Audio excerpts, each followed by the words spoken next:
খেলার মাঠে যখন আল্লাহর হাবিবের সাথীরা যখন খেলার মাঠে খেলতো, বিকাল বেলা সব ছেলেদের মায়েরা বাবারা এসে ছেলেদেরকে মায়েদেরকে বুকে তুলে নিয়ে কোলে তুলে নিয়ে বাড়িতে নিয়ে যেত।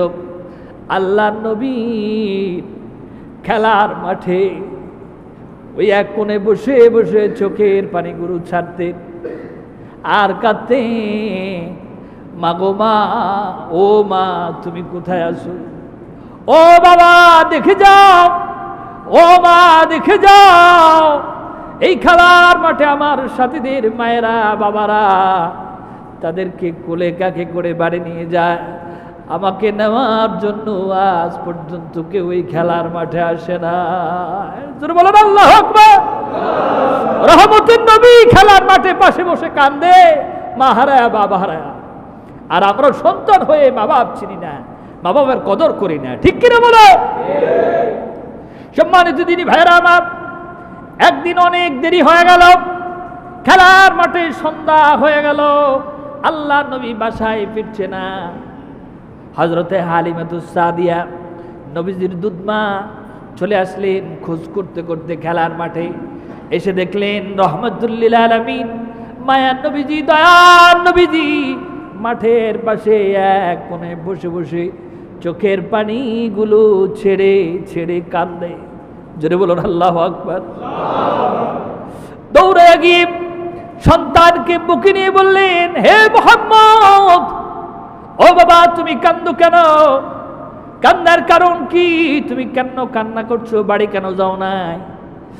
বলে, মা আমার খেলার সাথীদের মা এসে বাবা এসে তাদেরকে কোলে কাকে করে বাড়িতে নিয়ে যায়, আজ পর্যন্ত একদিনও আমার মা আমার বাবা আমাকে নিতে আসে নাই, এই জন্য মনের দুঃখে কষ্টে আমি এই খেলার মাঠে বসে বসে কান্দি।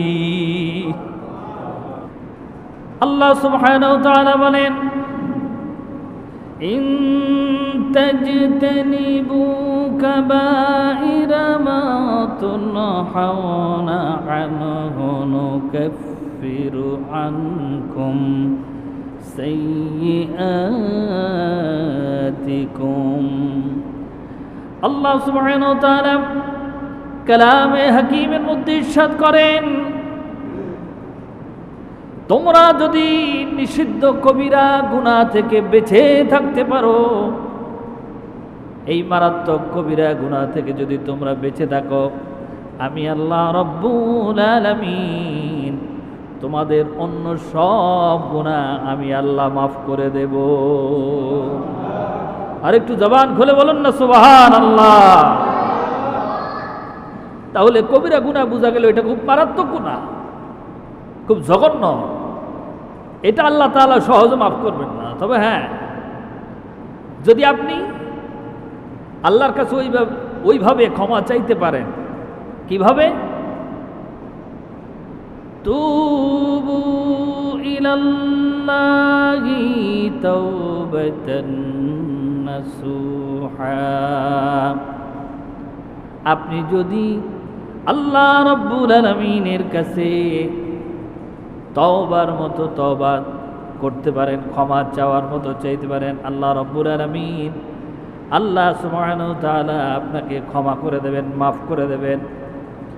সম্মানিত দিনী ভাইয়েরা আমার, এই মারাত্মক কবিরা গুনাহ সম্পর্কে আল্লাহ নবী বলেন, ফান মুআযিন রাদিয়াল্লাহু তাআলা আনহু قال أوصاني رسول الله صلى الله عليه وسلم بعشر كلمات, 10টি বিষয় সম্পর্কে, কবিরা গুনার মারাত্মক 10টি গুনাহ সম্পর্কে আল্লাহর নবী সাল্লাল্লাহু আলাইহি ওয়াসাল্লাম দুনিয়ার মানুষদেরকে সতর্ক করেছেন, নিষেধ করেছেন এই গুনাহগুলো করবা না। 1 নম্বরে আল্লাহর নবী বলেন, قال لا تشرك بالله شيئا وإن قتلت وحرقت। আল্লাহর নবী বলেন, তোমরা কখনো আল্লাহ রাব্বুল আলামিনের সাথে কাউকে তোমরা শরীক করবা না। আল্লাহর সাথে কাউকে শরীক করবা না। শরীক হচ্ছে মারাত্মক গুনাহ। তোমাকে যদি কতল করা হয়, তোমাকে যদি মারা হয়, তোমাকে যদি মেরেও ফেলা হয়, তাও তুমি তোমার রবের সাথে, তোমার আল্লাহর সাথে কাউকে তুমি শরীক করিও না। আল্লাহর সাথে কাউকে শরীক করা যাবে? আল্লাহ হচ্ছেন এক এবং একক, আল্লাহর কোনো শরীক নেই। আল্লাহ রাব্বুল আলামিন বলছেন, কুল হুয়াল্লাহু আহাদ আল্লাহুস সামাদ লাম ইয়ালিদ ওয়া লাম ইউলাদ ওয়া লাম ইয়াকুল লাহু কুফুয়ান আহাদ। জবান খুলে কি একবার বলা যাবে না আল্লাহু আকবার? আল্লাহ রাব্বুল আলামিন বলছেন, আমি হচ্ছে এক এবং একক, আমার কোনো শরীক নাই। আমি কাউকে জন্ম দেই নাই, কেউ আমার থেকে জন্মগ্রহণ করে নাই। সম্মানিত দিনী ভাইয়েরা আমার, এই জন্য আল্লাহর একাত্মবাদের সাথে কাউকে শরীক করা যায় না। আল্লাহর একাত্মবাদের সাথে কাউকে শরীক করা যাবে না। আল্লাহর সাথে যদি কাউকে শরীক করা হয়, আল্লাহর ইবাদতে যদি কাউকে শরীক করা হয়, এটা হচ্ছে মারাত্মক গুনাহ। এটা মারাত্মক কি গুনাহ, আর এটা হচ্ছে মারাত্মক জুলুম। এটা কি মারাত্মক জুলুম। আল্লাহ বলছেন, ইন্নাশ শিরকা লাযুলমুন আযীম। শিরকটা হচ্ছে মারাত্মক ধরনের একটা গুনাহ। শিরক করা হচ্ছে কি মারাত্মক জুলুম। ইন্নাশ শিরকা লাযুলমুন আযীম। আল্লাহর সাথে তোমরা কাউকে শরীক করিও না। আল্লাহর সাথে যদি কাউকে শরীক করো, তো এটা মারাত্মক জুলুমের পর্যায়ে পৌঁছায় যায়। জোরে বলেন আল্লাহু আকবার। সম্মানিত দিনী ভাইয়েরা আমার, এই জন্য আল্লাহর সাথে কাউকে শরীক করা যাবে না। আল্লাহ রাব্বুল আলামিন এই জমিনের বুকে যারা আল্লাহর সাথে শরীক করা থেকে বেঁচে ছিল, আল্লাহর সাথে যারা শরীক করা থেকে বেঁচে থাকে, ইবাদত একমাত্র আল্লাহর জন্য যারা করে, যারা শুধুমাত্র আল্লাহর ইবাদত করে, ইবাদত করব কার? আর একটু জবান খুলে বলুন, ইবাদত করব কার? যারা শুধুমাত্র একমাত্র আল্লাহর ইবাদত করে, আল্লাহর এই জমিনের ভিতরে আল্লাহর দাসত্ব এবং গোলামি করে, তাদের ইবাদত সম্পর্কে, তাদের নামাজ সম্পর্কে, তাদের সিজদা সম্পর্কে আল্লাহর নবী বলেন, সিজদাতুন ওয়াহিদাতুন খায়রুম মিনাদ দুনিয়া ওয়া মা ফিহা। আল্লাহু আকবার।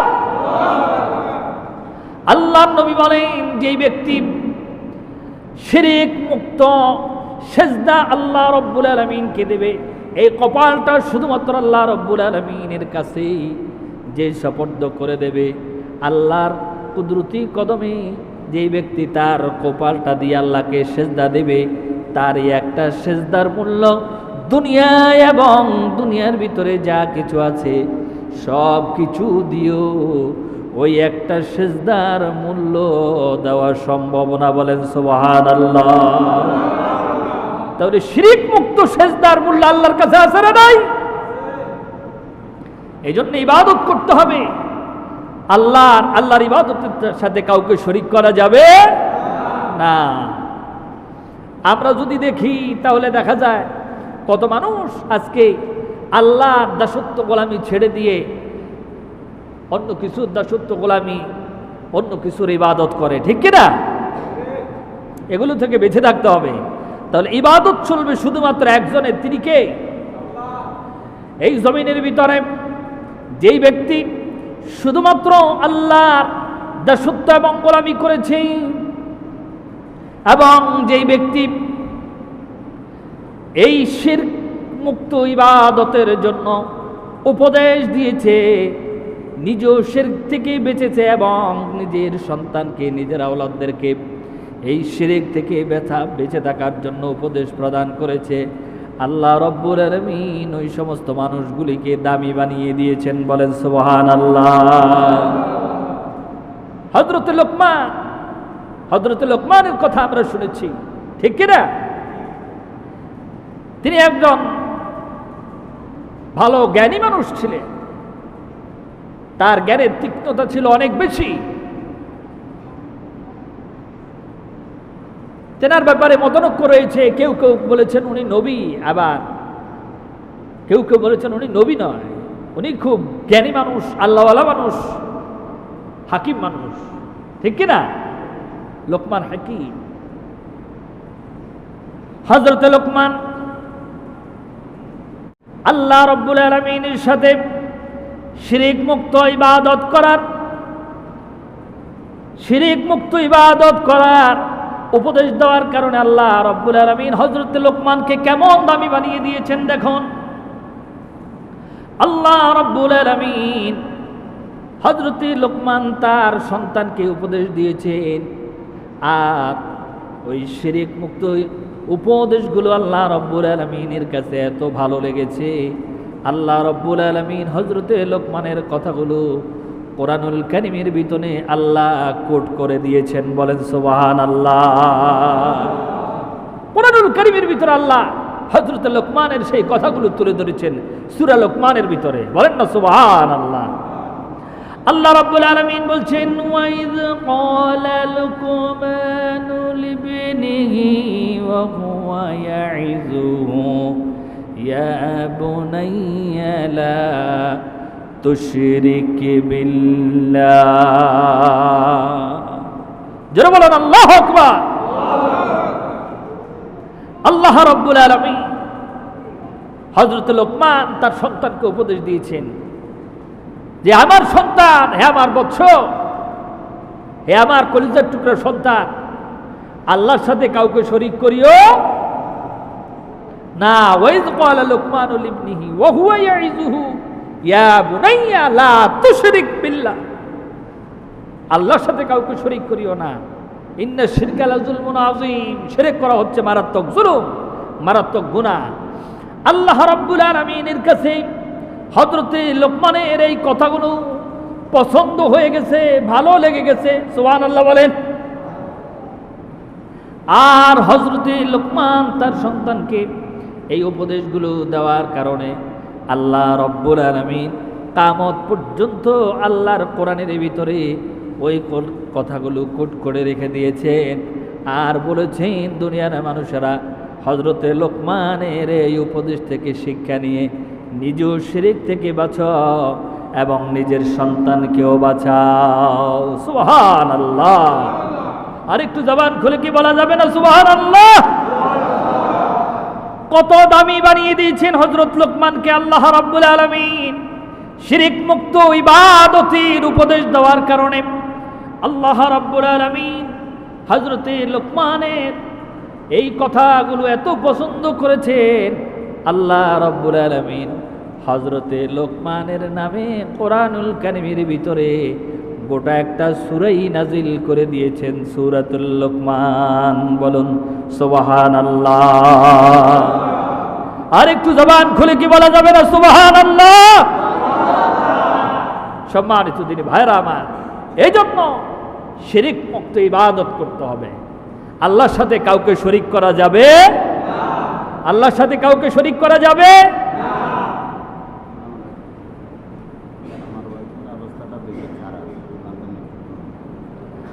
আল্লাহ রাব্বুল আলামিন সাথে কাউকে শরীক করা যাবে না।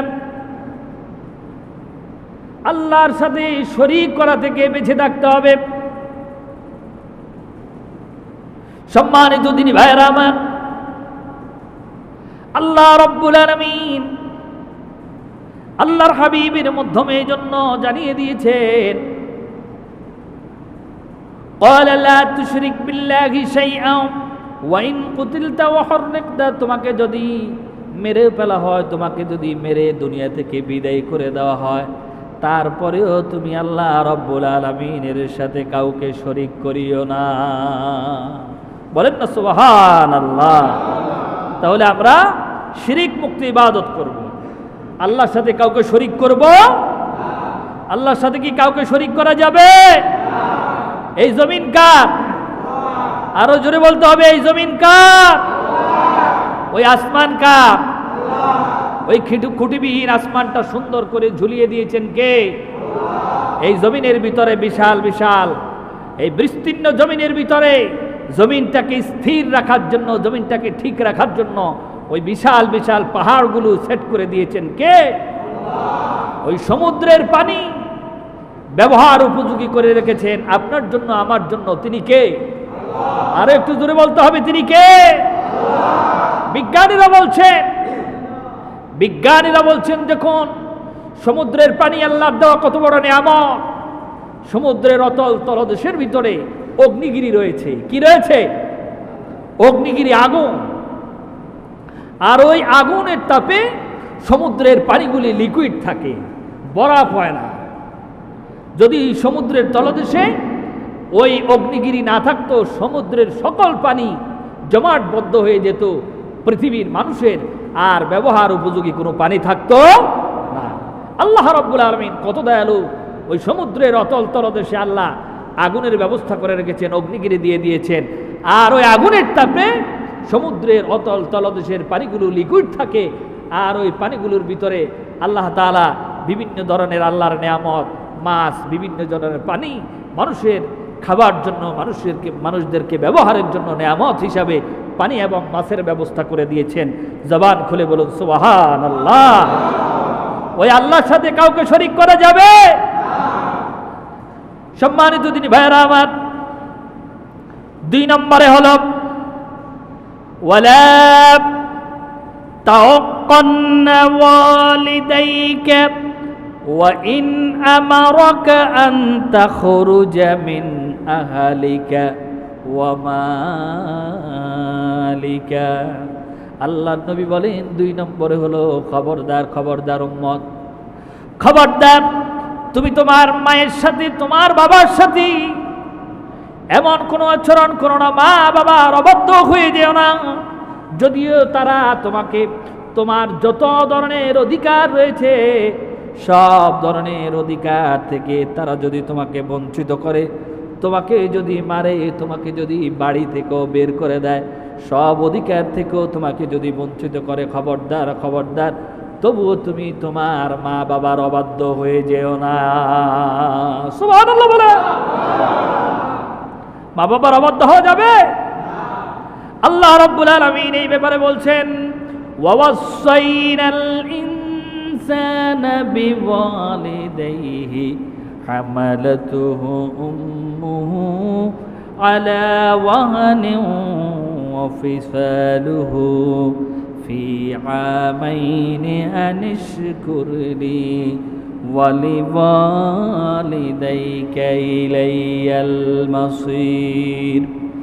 আমি মানুষকে তার মাতা পিতা সম্পর্কে আদেশ করছি, তারা মা এবং বাবা এদের সাথে খারাপ ব্যবহার করবে না। এই জন্য, কারণ হচ্ছে তার মা কষ্টের পর কষ্ট সহ্য করে, ক্লেশের পর ক্লেশ সহ্য করে, তাকে 10 মাস 10 দিন গর্ভে ধারণ করেছে। 10 মাস 10 দিন গর্ভে ধারণ করেছে কে? জবান খুলে বলুন না কে? মা। জবান খুলে বলুন কে? আপনাকে আমাকে 10 মাস 10 দিন গর্ভে রেখেছেন কে? মায়ের নাম মুখে নিতে কি ভালো লাগে না? পৃথিবীর সবচাইতে মধুমাখা একটা ডাক, একটা নাম আমার আল্লাহ এবং তার রাসূলের পরে সবচাইতে মধুমাখা নাম হচ্ছে মা। জবান খুলে বলুন আল্লাহু আকবার। মন খুলে, প্রাণ খুলে মাকে বাড়ি গিয়ে হৃদয় থেকে যদি একটা ডাক দেওয়া যায়, মা, বলুন না কে? মা। একটা ডাক যদি মাকে দেওয়া যায়, কলিজাটা ঠান্ডা হয়ে যায়। ঠিক কিনা বলো? মায়ের সাথে, বাবার সাথে তুমি সৎ ব্যবহার করবা, সুন্দর আচরণ করবা। কেন? তোমার মা তোমাকে কষ্টের পর কষ্ট করে 10 মাস 10 দিন তোমাকে গর্ভে ধারণ করেছে এবং 2 বছর পর্যন্ত তোমাকে মায়ের বুকের দুধ পান করিয়েছেন। ঠিক কিনা? এবং তুমি শুকরিয়া আদায় করবা তোমার রবের, আর শুকরিয়া আদায় করবা তোমার মা বাবা। সুবহানাল্লাহ বলেন। আল্লাহ রাব্বুল আলামিন কি হিসাব রেখে দিয়েছেন যে আমার শুকরিয়া আদায় করার পরে তুমি শুকরিয়া আদায় করবা তোমার মা এবং তোমার বাবার। সুবহানাল্লাহ বলেন।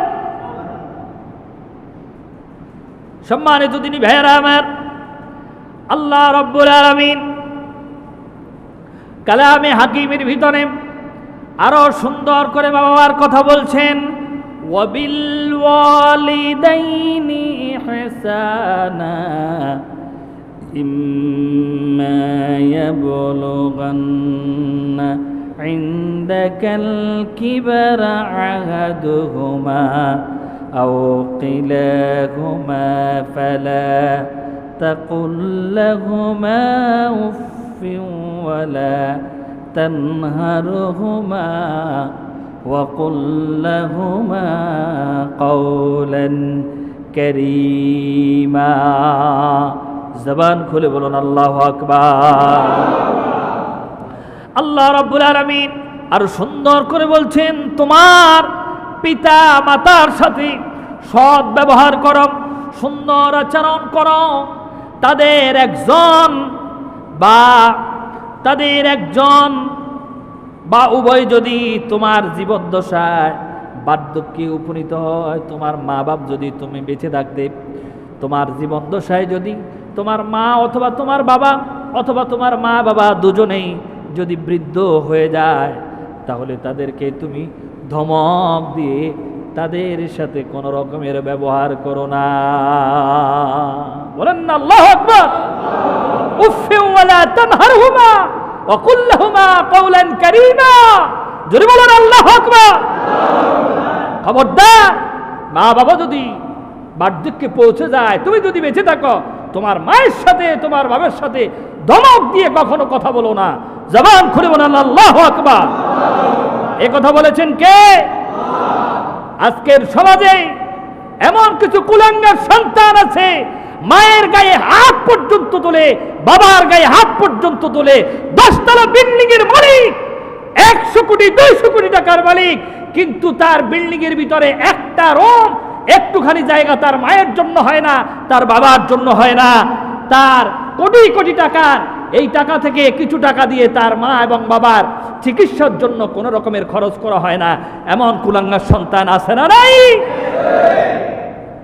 সম্মানিত দিনী ভাইরা আমার, দেখুন, মা বাবা এমন নিয়ামত, মা বাবা এমন নিয়ামত, আল্লাহর দেওয়া নিয়ামত নাই। সম্মানিত দিনী ভাইরা আমার,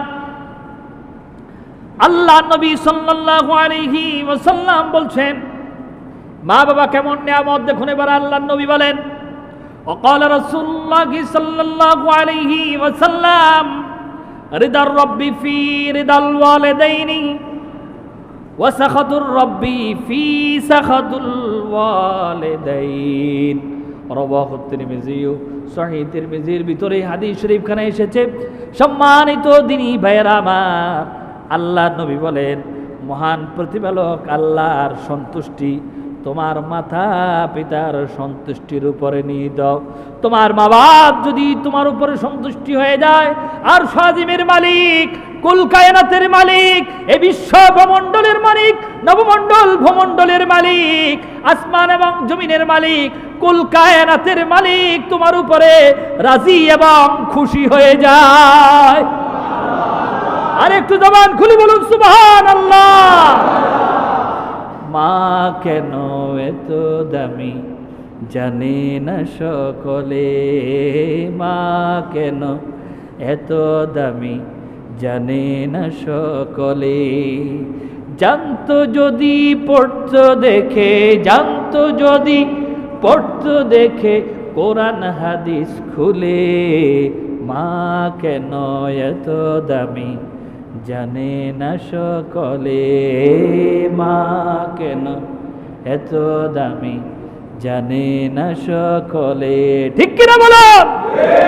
বাবা কত দামি, এটা আল্লাহ বলেছেন, আল্লাহ নবী বলেছেন। আল্লাহ নবী সাল্লাল্লাহু আলাইহি ওয়াসাল্লাম দুররে এতিম ছিলেন। জন্মের আগেই বাবা হারিয়েছেন, জন্মের পরেই মা চলে গেছেন দুনিয়া থেকে। আল্লাহ নবীকে আল্লাহ চির এতিম করে দিয়েছেন, এতিম বানিয়ে দিয়েছেন। এই জন্য আল্লাহ বলেন, হাবিব, হে বন্ধু আমার, আমি আপনাকে মা বাপ উঠে নিয়ে এতিম বানিয়েছে, এই জন্য দুনিয়ার এতিম সন্তানদের কি কষ্ট ওইটা বুঝার জন্য আপনাকে আমি এতিম বানিয়ে দিয়েছি। বলেন না সুবহানাল্লাহ। আরেকটু জবান খুলে বলুন না সুবহানাল্লাহ। খেলার মাঠে যখন আল্লাহর হাবিবের সাথীরা যখন খেলার মাঠে খেলতো, বিকাল বেলা সব ছেলেদের মায়েরা বাবারা এসে ছেলেদেরকে মায়েদেরকে বুকে তুলে নিয়ে কোলে তুলে নিয়ে বাড়িতে নিয়ে যেত।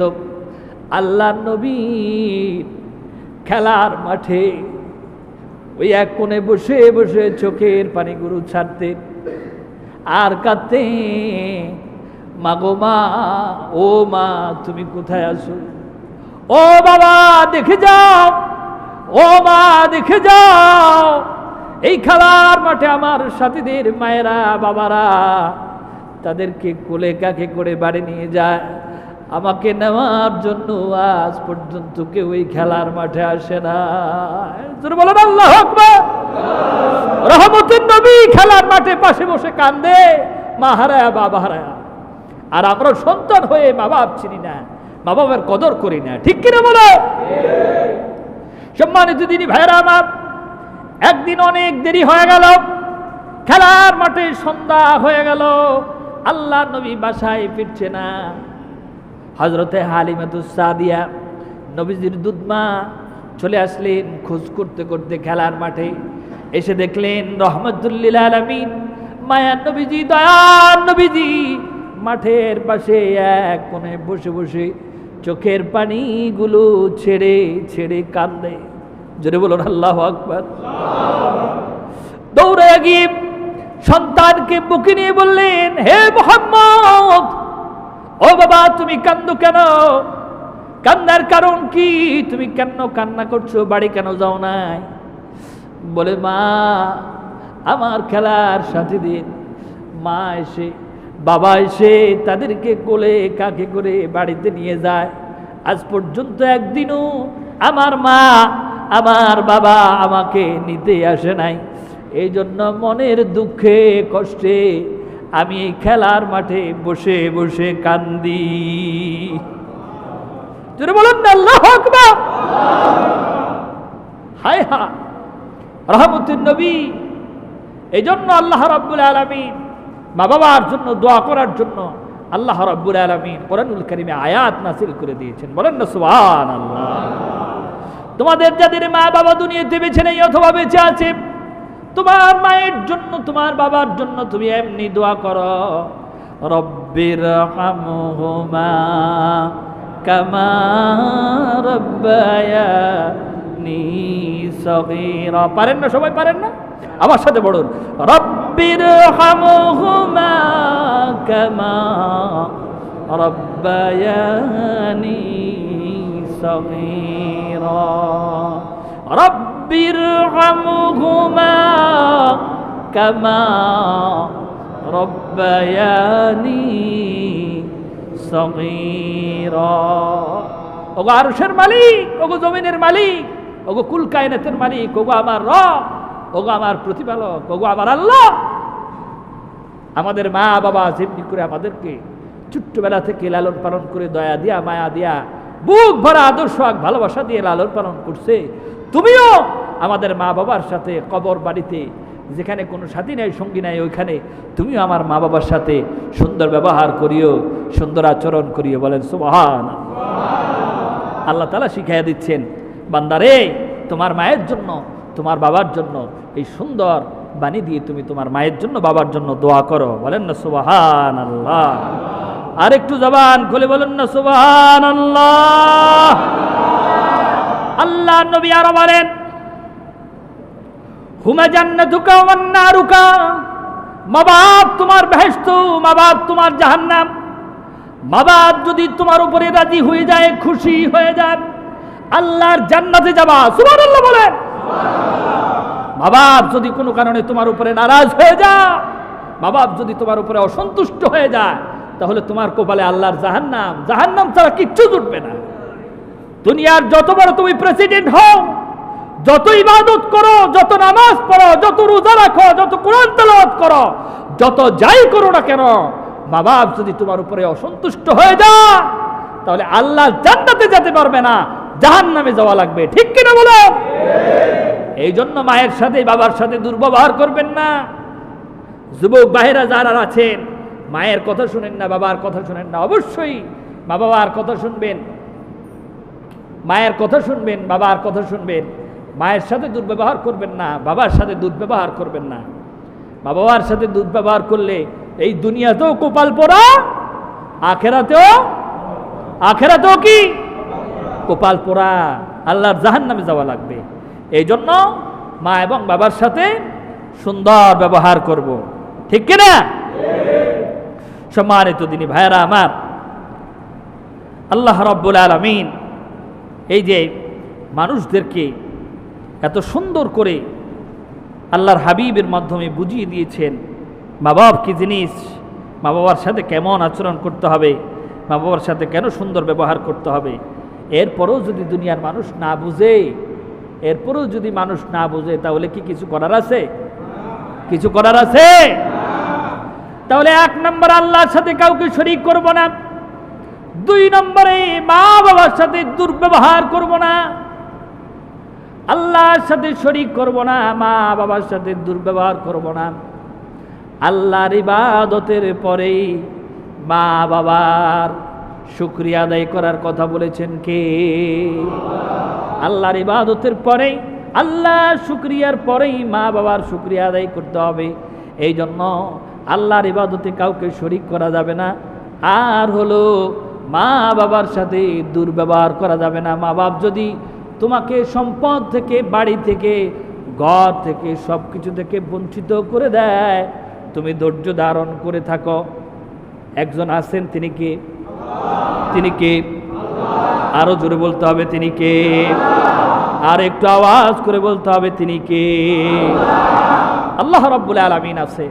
সুতরাং মা বাবার বিচার তুমি করতে পারবা না, মা বাবার বিচার করবে কে? আল্লাহ। মা বাপ যদি তোমার উপরে কোনো জুলুম করে থাকে, এর জন্য মা বাপ জবাব দিবে, কিন্তু তুমি তোমার মা বাবার সাথে দুর্ব্যবহার করতে পারবা না। অনেক সন্তান আছে বলে, হুজুর আমার ভাইকে সব দিয়ে দিছে, আমার ভাইকে সব দিয়ে দিছে, আমাকে বাড়ি থেকে বের করে দিছে, ঘর থেকে বের করে দিছে, সব কিছু থেকে বঞ্চিত করেছে। হুজুর আমি কি করব? এই মায়ের সাথে বাবার সাথে কেমনে ভাত খাই, এই মার সাথে কেমনে সুন্দর ব্যবহার করি, বাবার সাথে সুন্দর ব্যবহার করি কেমনে? বলে কি না? বলে কি না? আরে ভাই, সম্পদ দেওয়ার মালিক কে? আর একটু জোরে বলেন, কে? সম্পদ দেওয়ার মালিক কে? সব কিছুর মালিক আল্লাহ। আল্লাহ রাব্বুল আলামিন সম্পদ দেওয়ার মালিক, সব কিছু দেওয়ার মালিক আল্লাহ সুবহানাহু ওয়া তাআলা। এই জন্য কোরআনুল কারীমের ভিতরে আল্লাহ সুবহানাহু ওয়া তাআলা সুন্দর করে দুনিয়ার মানুষদেরকে বুঝিয়ে দিয়েছেন যে আমি ইজ্জত দেওয়ার মালিক, আমি সম্মান দেওয়ার মালিক, আমি তোমাকে ধনী বানানোর মালিক, আমি তোমাকে গরিব বানানোর মালিক, আমি তোমার হায়াত দেওয়ার মালিক, আমি তোমার রিজিক দেওয়ার মালিক। ঠিক কিনা? সব কিছুর মালিক কে?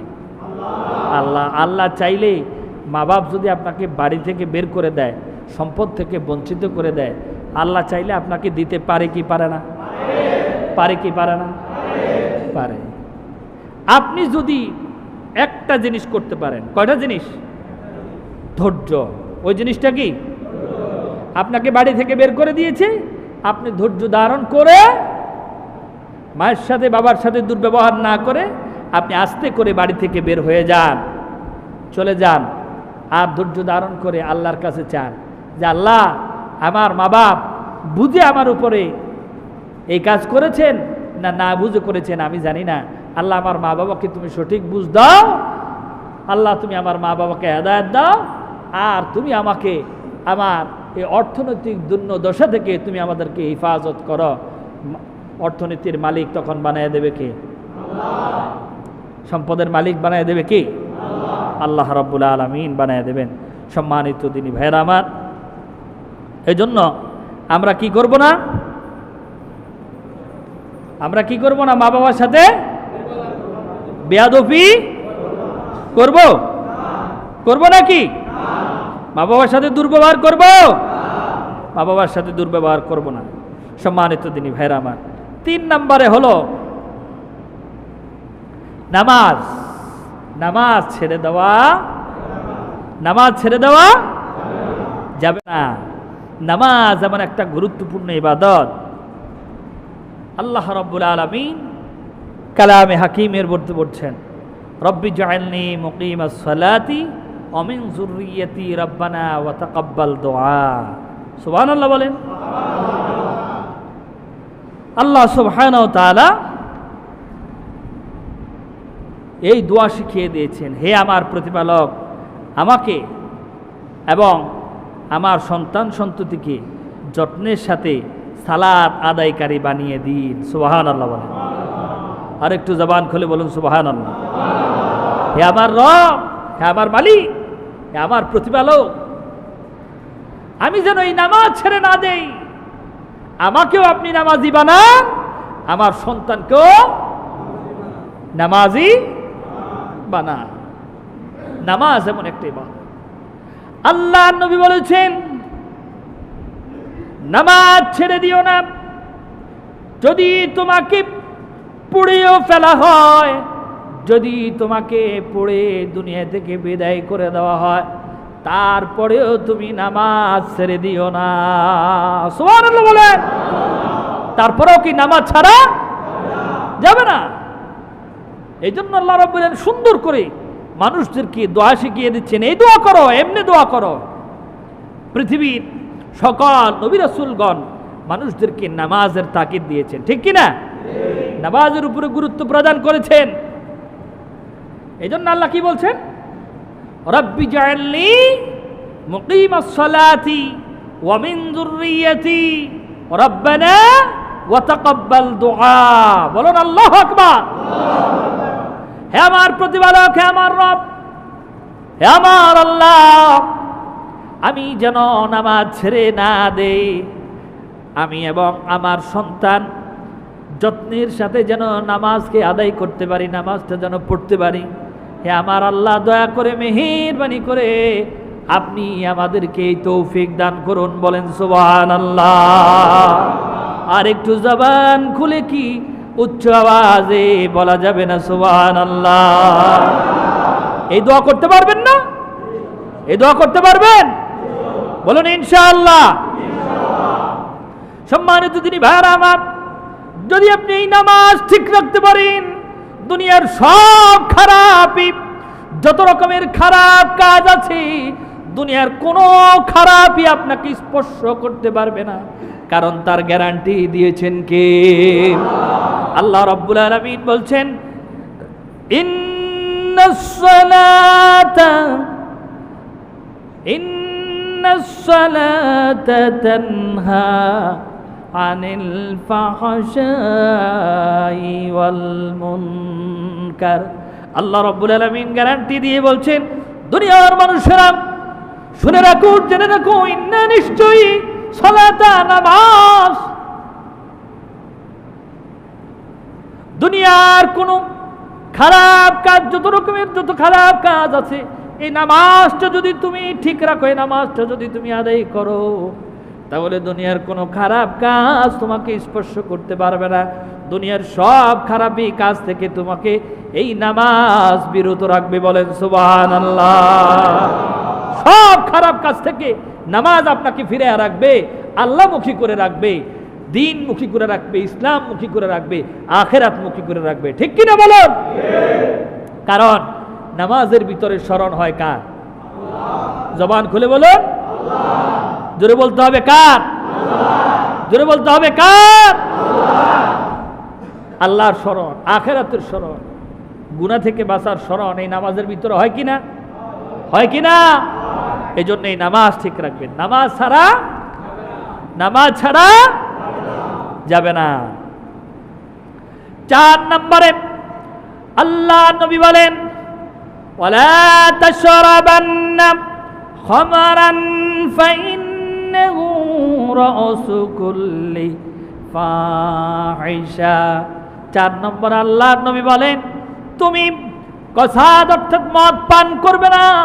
কেননা এটা যাবতীয় অশ্লীল গুনার কার্যকলাপের মূল উৎস।